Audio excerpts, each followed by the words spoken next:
Assalamualaikum warahmatullahi wabarakatuh. Kita bertemu lagi di mata pelajaran IPA di semester genap. Bagaimana kabar kalian anak-anakku semua? Semoga kita semua selalu ada dalam lindungannya, sehat-sehat terus. Kita akan belajar bab 7 tentang larutan dengan KD atau kompetisi dasarnya. Untuk pengetahuannya diharap kalian bisa menganalisa larutan dan konsentrasi larutan. Kemudian keterampilannya nanti kalian harus bisa membuat larutan pada konsentrasi tertentu. Jadi nanti ada tugas praktikum di rumah, praktikum sederhana membuat larutan pada konsentrasi tertentu. Maka kalian harus benar-benar memperhatikan yang ibu jelaskan sehingga nanti kalian bisa membuat larutannya dan juga bisa menghitung konsentrasinya. Kita mulai ya. Bismillahirrahmanirrahim. Sebagai pendahuluan, perhatikan gambar-gambar yang ada di bawah ini. Yang pertama, gambar larutan gula. Apa yang terjadi kalau 1 sendok gula dimasukkan ke dalam segelas air? Maka akan terbentuk larutan gula. Dalam gambar ini terlihat jelas kalau gulanya sudah tercampur rata dengan air. Sehingga misalkan saya suruh membedakan dalam larutan gula ini, coba tunjukkan mana gulanya, mana airnya, kalian sudah tidak bisa membedakan lagi karena hanya ada satu fase, tidak ada batasnya, terlarut sempurna. Nah sekarang kalau kalian membuat kopi dan air, kopinya kopi hitam, bukan kopi white ya, atau white coffee. Kalau white coffee kan biasanya tidak ada ampasnya, tapi kalau kopi hitam setelah kalian aduk kemudian didiamkan, biasanya di dasar gelasnya atau cangkirnya akan ada endapan kopi. Begitu juga misalkan kalian melarutkan air dan minyak, maka minyaknya tidak bisa larut dalam air, tidak bisa menyatu. Minyaknya akan berada di atas, airnya ada di bawah. Ini yang dikatakan dua fase, ada fase minyak, ada fase air. Ini juga gitu, ada fase air kopinya, ada fase ampas kopinya. Kalau larutan gula tidak ada fasenya, hanya satu. Jadi gulanya mana, airnya mana, itu tidak akan bisa dibedakan dengan mata telanjang. Dengan mata biasa tidak akan bisa dibedakan. Kita lanjutkan. Pada bab sebelumnya di semester ganjil kalian sudah belajar tentang materi. Materi sendiri itu terdiri dari zat tunggal dan campuran. Zat tunggal bisa berupa unsur dan senyawa. Campuran, ada campuran heterogen dan ada campuran homogen. Bedanya apa? Kalau campuran heterogen terdiri dari dua fase, zat pelarut dan terlarutnya dapat dibedakan dengan mata telanjang. Jadi kita bisa langsung melihat mana pelarutnya, mana terlarutnya, seperti contohnya tadi pada campuran air dan minyak. Minyaknya ada di atas, airnya ada di bawah. Campuran heterogen sendiri nanti terdiri atas koloid dan suspensi. Pada bab-bab selanjutnya nanti akan dibahas tentang koloid. Jadi saya tidak mengulangi lagi ya. Diingat-ingat kalau koloid itu adalah campuran heterogen. Kemudian campuran homogen itu selanjutnya disebut dengan larutan. Ciri-cirinya bagaimana? Terdiri dari satu fase. Tidak bisa dibedakan antara zat pelarut dan terlarut dengan mata telanjang. Contohnya tadi larutan gula. Kalau saya suruh bedakan mana gulanya, mana airnya, kalian tidak bisa kan?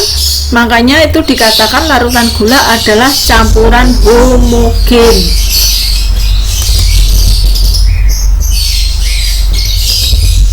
Larutan sendiri terdiri atas apa saja? Ada yang namanya pelarut atau solvent dan zat terlarut atau solut. Pelarut umumnya dia berwujud cair. Zat terlarut bisa berwujud padat, cair, atau gas. Secara gampangnya, kalau misalkan dalam soal, karena pelarut itu tidak hanya air, pelarut itu bisa bermacam-macam. Kalau kalian ingin membedakan, oh mana pelarutnya, mana terlarutnya, bisa dilihat dari komposisinya, atau jumlahnya, atau masanya, atau volumenya. Pelarut atau solvent itu pasti jumlahnya lebih banyak atau lebih besar dari zat terlarut atau solut.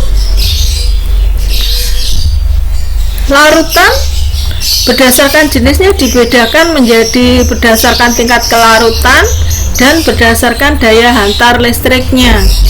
Berdasarkan tingkat kelarutannya, ada yang namanya larutan tepat jenuh, ada larutan tidak jenuh atau tak jenuh, ada larutan lewat jenuh.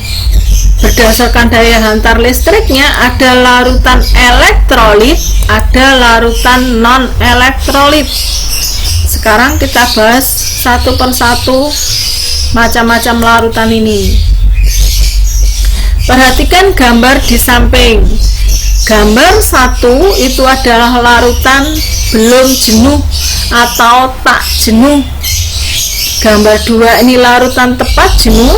Gambar 3 lewat jenuh. Kalau kamu perhatikan dalam gambar ini, untuk gambar 1 larutan belum jenuh kelihatan encer. Untuk larutan tepat jenuh lebih kental. Larutan lewat jenuh itu ada endapannya, jadi sudah zat terlarut tidak bisa melarut lagi, itu namanya larutan lewat jenuh. Nanti akan ada tugas praktikum bagi kalian untuk membuat larutan jenuh, larutan tak jenuh, larutan lewat jenuh, dan juga menghitung konsentrasinya. Jadi perhatikan baik-baik uraian-uraiannya ya.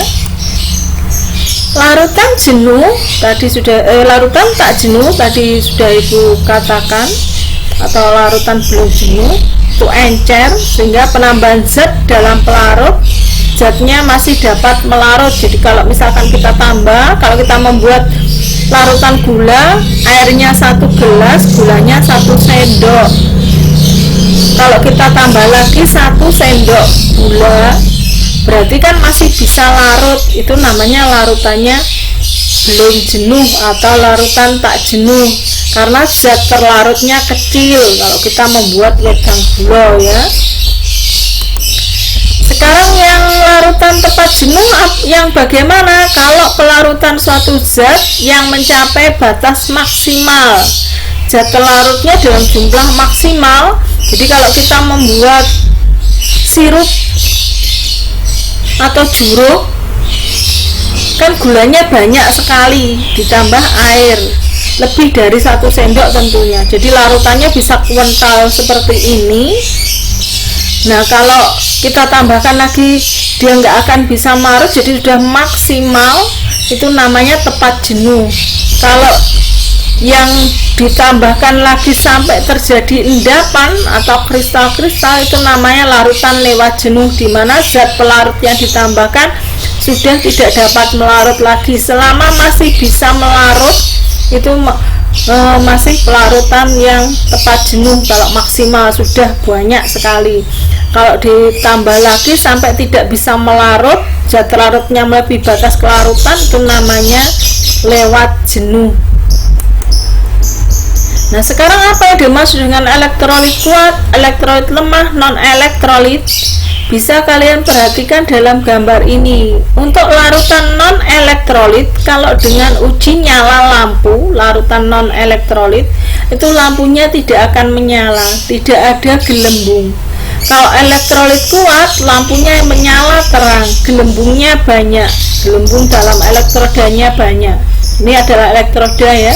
Untuk larutan elektrolit lemah, biasanya lampunya menyala redup, gelembungnya sedikit, atau kadang juga ada larutan elektrolit lemah yang lampunya tidak menyala tapi ada gelembungnya. Untuk lebih jelasnya, perhatikan tabel berikut ini. Larutan elektrolit kuat, jenis zat terlarutnya adalah senyawa ion dalam bentuk lelehan dan larutan, dan senyawa kovalen polar yang ada dalam bentuk larutan. Kalau dalam bentuk lelehan tidak bisa ya. Kalau ion bisa lelehan, bisa larutan. Senyawa kovalen polar hanya bisa dalam bentuk larutan yang terionisasi sempurna, sehingga alfa ini dibaca alfa atau derajat ionisasinya sama dengan 1. Kalau elektrolit lemah itu senyawa kovalen polar yang terionisasi sebagian. Kalau ini terionisasi sempurna atau semuanya terionisasi. Kalau elektrolit lemah terionisasi sebagian, sehingga harga alfanya lebih besar dari 0 tetapi kurang dari 1. Sekali lagi, alfanya atau derajat ionisasinya lebih besar dari 0 kurang dari 1.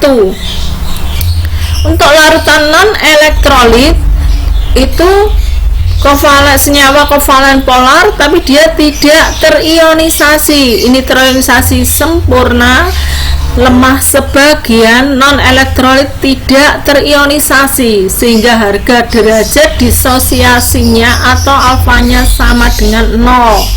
Seperti yang sudah Ibu sampaikan tadi dalam gambar, keterangan gambar.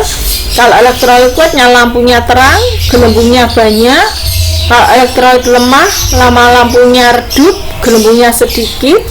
Non elektrolit tidak nyala, tidak ada gelembung yang terbentuk dalam tes elektrodanya. Ini tes elektroda ya. Kita lanjutkan. Faktor-faktor apa saja yang mempengaruhi kelarutan? Yang pertama adalah pengadukan bahan.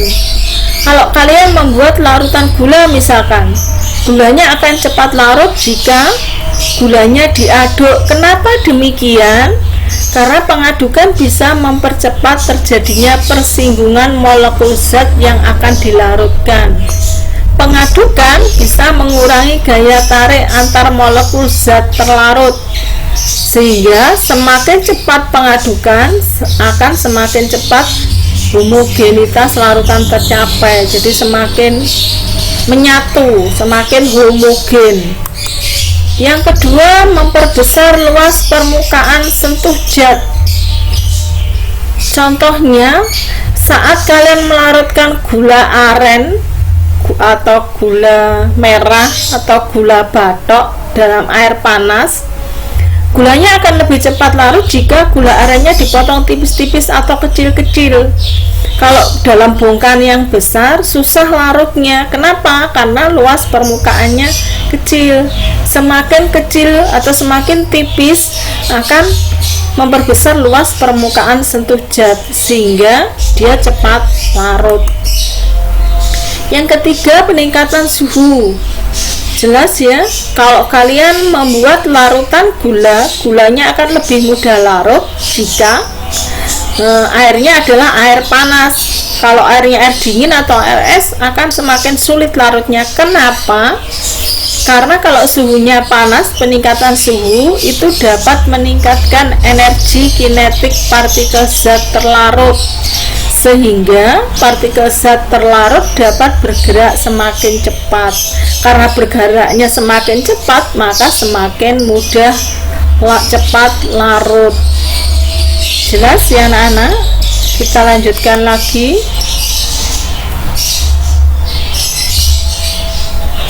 Sekarang mulai tentang konsentrasi dan satuan konsentrasi. Perhatikan betul-betul agar kalian bisa menghitung konsentrasi larutan nantinya. Apa itu konsentrasi larutan? Konsentrasi larutan menyatakan perbandingan komponen penyusun larutan. Ada persen massa Anak kecantikan harus bisa ini menghitung persen massa, persen volume, persen massa per volume, karena kalian biasa menggunakan bahan-bahan kimia untuk pewarnaan rambut, untuk pengeritingan rambut dan sebagainya. Jadi kalian bisa mengetahui, oh ini aman atau tidak digunakan, kandungannya apa, berapa persen, itu dilihat dari ini. Nah, perhitungan ini persen massa, persen volume, dan persen massa per volume. Massa satuannya gram, volume satuannya mililiter dalam soal ini. Nanti akan saya kasih contoh soalnya. Kita lanjut dengan ada yang namanya molaritas, ada yang namanya molalitas.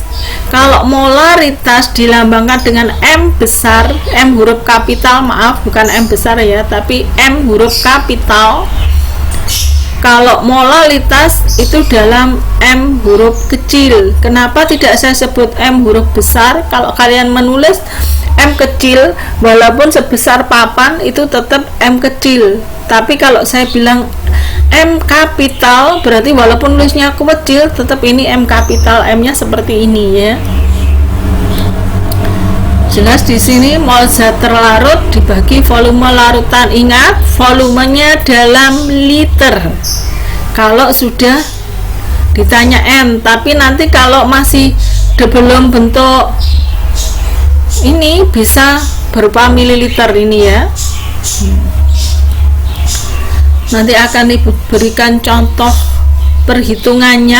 MM di sini adalah MR. Nanti Ibu ajari cara menghitung MR. MR itu apa? MR itu adalah massa molekul relatif zat terlarut. Kemudian ada fraksi mol zat terlarut. Ini molnya zat terlarut dibagi dengan mol zat terlarut ditambah mol zat pelarut. Ingat, harus bisa membedakan antara pelarut dan terlarut. Bagaimana tadi caranya? Kalau zat terlarut jumlahnya lebih kecil, pelarut lebih besar jumlahnya. Cara menghitung mol nanti juga akan Ibu ajari. Kita lanjutkan ya. Lanjutkan pada MAR, massa atom relatif beberapa zat. Jadi untuk menghitung MR, kalian harus bisa menghitung AR-nya dulu. Hitungan AR rumusnya ini, massa rata-rata satu atom unsur X dibagi dengan 1/12 massa atom karbon 12. X-nya ini unsur yang dicari, tapi kalian tidak perlu repot-repot menghitung AR. Sudah Ibu berikan tabelnya, beberapa unsur yang biasa sering digunakan. Cara membacanya bagaimana? Misalkan disuruh mencari AR-nya belerang, sulfur atau es, berapa? AR-nya berarti 32. AR-nya aluminium atau Al berapa? Dicari di sini ada Al. Oh, Al 27. Karbon atau C, AR-nya berapa? 12. Oksigen atau O, AR-nya berapa? 16. Itu ya. Cl atau klor, AL-nya berapa? 35,5. Hidrogen berapa? H atau hidrogen, AR-nya 1. Natrium atau Na, airnya 23, dan seterusnya. Tabel ini selanjutnya kalian gunakan untuk mencari MR-nya. Kalau sudah terbiasa juga harus hafal beberapa AR, beberapa unsur yang biasa keluar, karena kalau ulangan secara langsung otomatis kan tidak bisa membuka tabel. Kita lanjutkan ya. Nah, sekarang mulai dengan contoh soal. Perhatikan baik-baik. Jika nanti masih kalian belum mengerti, ada kesulitan, bisa bertanya lewat forum di GCR, atau kalian tanya lewat grup IPA, WA grup IPA. Jangan japri, biar teman yang lainnya tahu. Jadi nggak usah malu bertanya sesat di jalan. Kalau semuanya satu persatu japri 36 siswa per kelas kali 8, yo kemeng tangane rek. Ya, itu ya. Jadi lewat grup saja nggak apa-apa, nggak usah malu. Jadi kita belajar bersama-sama. Oke? Sekarang saya kasih contoh cara menghitung MR. Contohnya disuruh mencari MR-nya natrium klorida atau NaCl. Berarti sama dengan AR-nya Na ditambah AR-nya Cl. ArNa 23 dari mana? Dari tabel tadi. Cl AR-nya 35,5 dari mana? Dari tabel tadi. Jumlah biasa ketemu 58,5. Sekarang perhatikan yang ini, barium hidroksida atau BaOH 2 kali.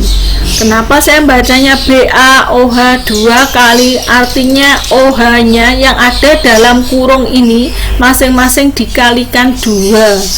Makanya MR-nya jadi ArBa ditambah 2 ArO. Kenapa kok 2 ArO? Karena O-nya ada 2 dikalikan 2 ditambah 2 ArH, ini dikalikan 2.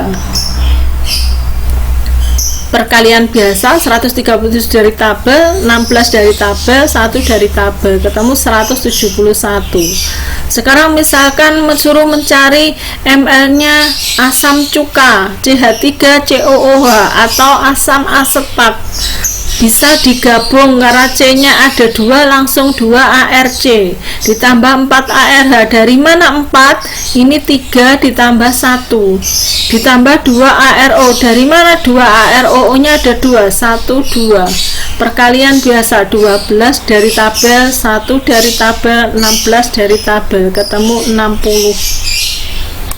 Sudah cara mencari MR bisa. Sekarang cara mencari mol. Mol sama dengan gram per mr. Nah, sekarang soalnya tentukan jumlah mol dari 5 gram senyawa aluminium sulfat atau Al2SO4 3 kali. Ingat yang dalam kurung, kalau ini ada 3, indeksnya 3, berarti yang dalam kurung semuanya dikalikan 3. Bahasa jualnya namanya tawas ya, aluminium sulfat. Pertama tentu dicari MR-nya dulu. Kenapa 27? Itu AR-nya Al. Kenapa kali 2? Karena di sini aluminiumnya ada 2. Ini 3 dari mana? Sulfur atau belerang ini ada 3 dikalikan 3 karena dalam kurung. AR-nya 32. 12 dari mana? 4 kali 3. Oksigennya 4 dalam kurung 3, berarti pas kurung 3 berarti artinya 4 kali 3 12. 16 AR-nya O atau oksigen, ketemu 342. Mol aluminium sulfat tadi masanya 5 gram dibagi ml-nya 342, ketemu 0,0146 mol. Bagaimana? Paham ya? Kita lanjutkan. Persen massa. Ini persen massa yang tadi saya katakan anak kecantikan harus bisa. Misalkan ada soal seperti ini, tentukan massa zat terlarut dan pelarut yang terdapat pada larutan gula 5%. Kita misalkan massa larutannya 100 gram, berarti massa gulanya sama dengan persennya gula 5 dikalikan massa larutan 100 gram, ketemu 5 gram. Kalau ditanya airnya berarti ya 100 dikurangi 5, 95 gram. Jadi kalau ada tulisan alkohol 5%, artinya alkoholnya 5 mili atau 5 gram.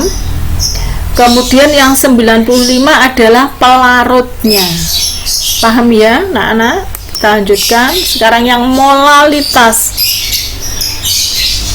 Tentukan molaritas larutan yang dibuat dengan melarutkan 5,5 gram kalsium klorida CaCl2 dalam 100 gram air.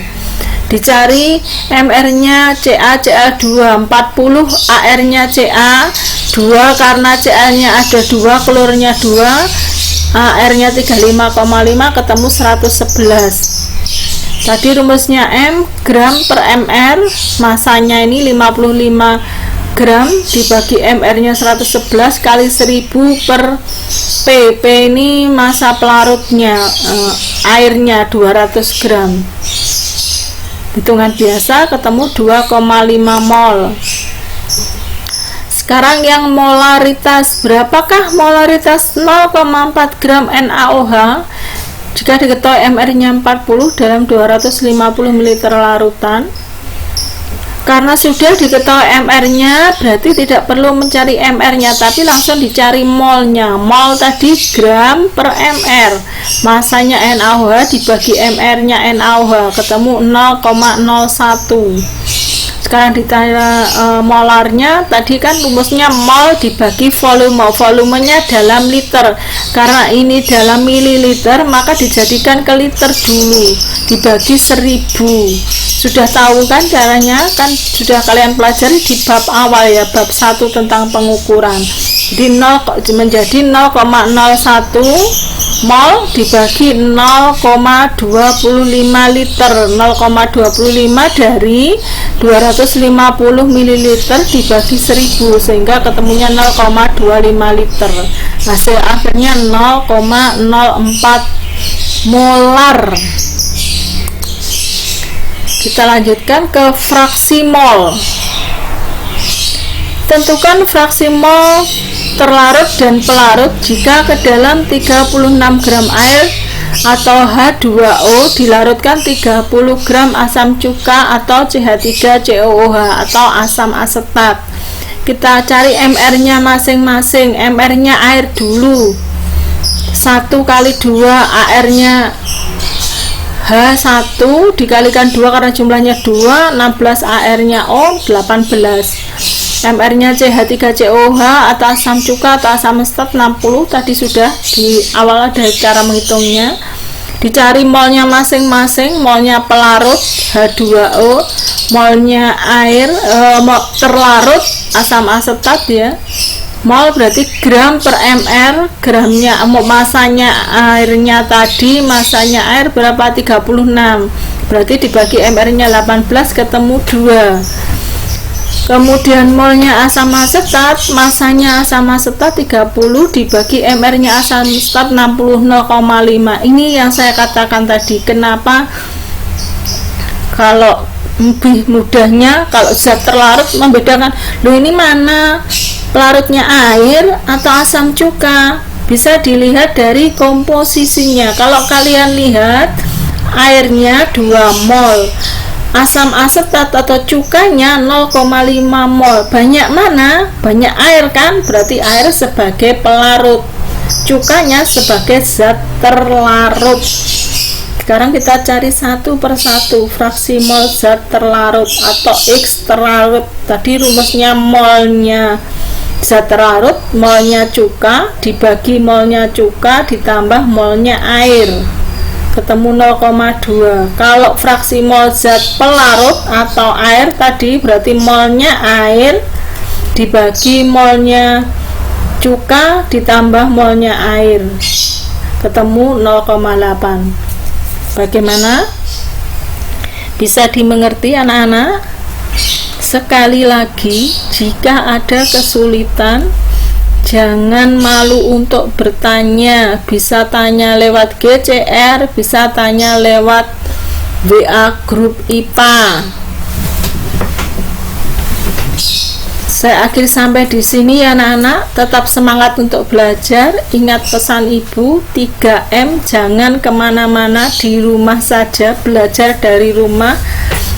SMK bisa. Wassalamualaikum warahmatullahi wabarakatuh.